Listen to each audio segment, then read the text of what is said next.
Hey guys, welcome to this channel.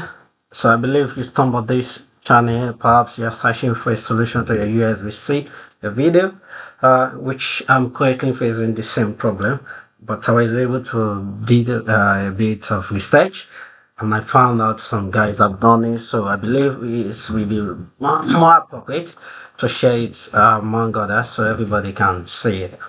It's annoying when you find something like this that maybe either your system is unable to charge or you can't connect your dock station to it, or you want to share you want to connect multiple screens and then you are unable to do so because the USB-C is now functioning properly.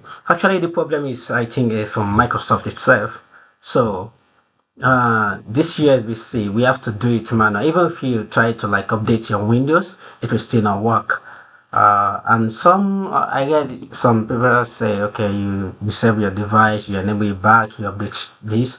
It might work after a while, then it will still not work again. So the best solution is to use this link. So I'm gonna drop it in the YouTube link. So just click.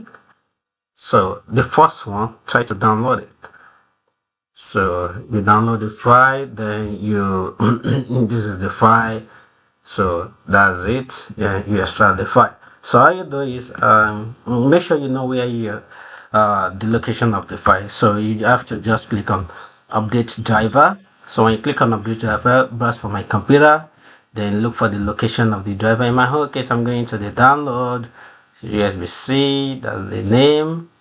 I can select this. Then let's see. Okay, that doesn't work. So let's read again. So that means we have to select it manually.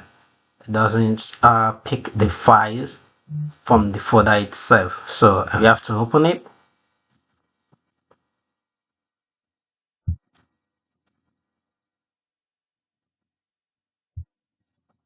Let me pick.